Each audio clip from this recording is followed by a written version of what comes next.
Assalamualaikum warahmatullahi wabarakatuh. Di sini saya Milatul Laila Mufidah akan menjelaskan sedikit tentang balaghah, ilmu bayan, yakni tasybih, yang diampu oleh dosen Ustadzah Siti Sulaiha MPD. Nah, selanjutnya ilmu bayan.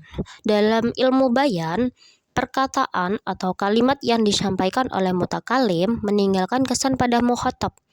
Maksudnya begini.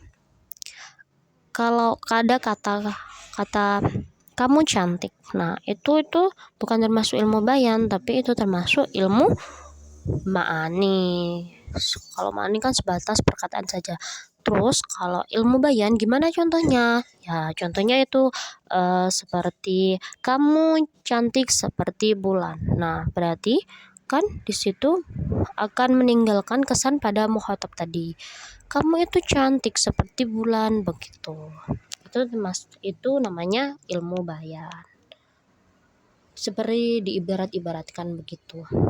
Terus selanjutnya dalam ilmu bayan ada 3 pembahasan. Yang pertama tasybih, yang kedua majaz, dan yang terakhir kinayah. Dan dalam hal ini saya akan menjelaskan tentang tasybih.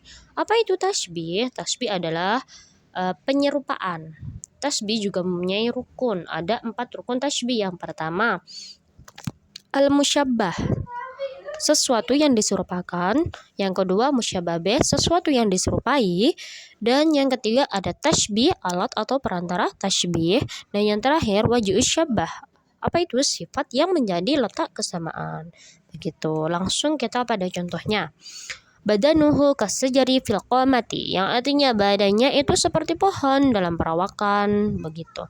Maksudnya dia itu badannya itu tinggi seperti pohon, begitu loh. Terus gini, badanuhu itu sebagai musyabahnya, sesuatu yang diserupakan. Terus kafnya itu sebagai ada tasybih, alat untuk menyerupai ya. Terus asyajari itu sebagai musyababahnya, sesuatu yang diserupai. Terus fil qamati itu letak kesamaannya sebagai wajhu syabahnya. Lanjut ke ada tasbih. Ada tasbih ada 3. Yang pertama berupa huruf kaf atau ka'an. Terus kalau berupa isim itu bisa misal atau syibahu. Terus kalau berupa fi'il tamathala atau tasyabaha, begitu. Lanjut ke macam-macam musyabah dan musyababahnya. Macam-macam musyabah dan musyababah itu ada 2. Yang pertama hissi akli dan ifrat tarkib, begitu.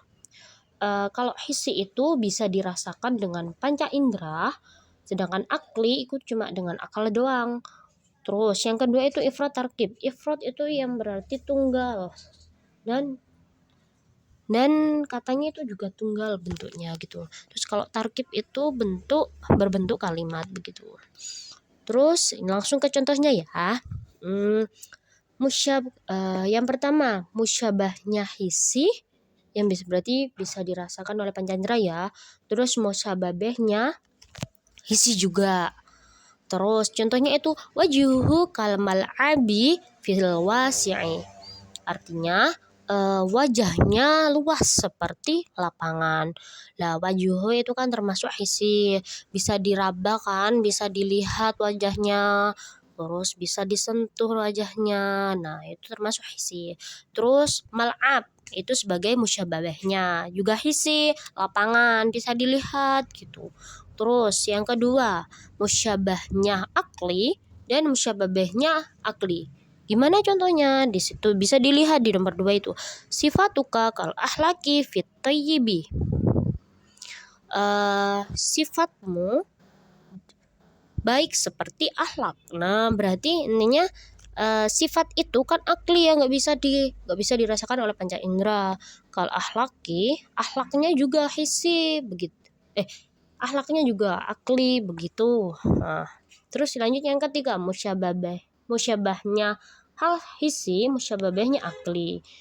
Contohnya di situ anta mislu i'timadi fi hayati, kamu itu seperti sandaran dalam hidupku, begitu. Anta sebagai musyabahnya termasuk hissi ya. Terus i'timadi sandaran itu termasuk akli, begitu. Yang keempat musyabahnya akli, dan musyababahnya hissi. Nah, itu langsung contohnya at-takabburu kasami fil kalami. Sombong itu seperti racun dalam ucapan. Nah, sombong itu kan termasuk akli nih. Soalnya kan sombong itu termasuk sifat. Terus kalau sami itu racun. Racun kan bisa dilihat tuh. Bisa dipegang juga begitu.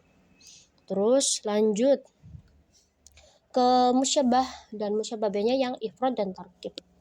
Musyabah yang pertama ifrad dan musyababahnya ifrad juga. Contohnya gimana? Itu bisa dilihat di nomor 1. Hiya kazahrati fil jamilati. Dia cantik seperti bunga begitu. Hiya kan termasuk ifrad, hiya tunggal dia gitu doang, dia perempuan. Terus musyababahnya kazahrati kan. Kazahrati berarti kan kazahrati bunga, cuma satu bunganya begitu. Sama-sama ifrad. Terus yang kedua musyabahnya tarkib, musyabahnya juga tarkib. Nah, yang kedua contohnya lihat, indama taltaqi hindun bi unasin judadin kalau kittati yuhmaluhal mikna 1 gitu. Artinya ketika Hindun bertemu seorang yang baru seperti kucing yang dibawakan sapu. Maksudnya gimana? Kan kalau maksudnya kucing dibawakan sapu. Biasanya kalau kucing itu kan takut tuh sama sapu, kalau dipegang, ada orang yang pegang sapu takutnya nanti dipukul gitu. Kalau iya begitu, intinya begitulah. Terus mana ini yang musyabahnya? Musyabahnya itu indama taltaqi hindun bi unasin judadin. Nah, itu kan termasuk tarkib, termasuk kalimat kan itu ya. Terus yang musyababahnya itu kittati itu kalau kittati yuhmaluhal miknasah. Nah, itu kan termasuk kalimat juga, susunan dari subjek, predikat, objek gitu, jumlah ismiyah begitu. Terus yang ketiga musyabahnya ifrad, musyababahnya tarkib. Contohnya di situ nomor 3, al-waladu ka abihil jamili fil wajhi. Nah, artinya apa? Anak itu seperti ayahnya yang ganteng dalam wajahnya begitu. Al-waladu kan termasuk ifrad tuh ya musyabahnya. Al-waladu termasuk musyabah. Nah, itu kan ifrad tuh bentuknya ifrad. Terus kalau musyababahnya itu yang keabihil jamili, itu ayahnya yang ganteng, termasuk jumlah ismiyah begitu, mubtada kan, mubtada dan khobar begitu. Terus yang terakhir musyabahnya tarkib, kalau terus musyababahnya ifrad. Contohnya alam maskanul ladzi sayubnal banna'u misrul qasri fi syaklihi. Artinya perumahan yang dibangun oleh pembangun itu seperti istana dalam bentuknya begitu. Itu kan musyabahnya kan al-maskanul ladzi sayubnal banna, ini termasuk tarkib kalimat kan, kalimat jumlah ismiyah juga. Terus musyababahnya itu al-qasri, istana begitu, satu doang kan, istana satu gitu. Udah sekian dari saya, kurang lebihnya saya mohon maaf yang sebesar-besarnya. Assalamualaikum warahmatullahi wabarakatuh. Ilal liqa.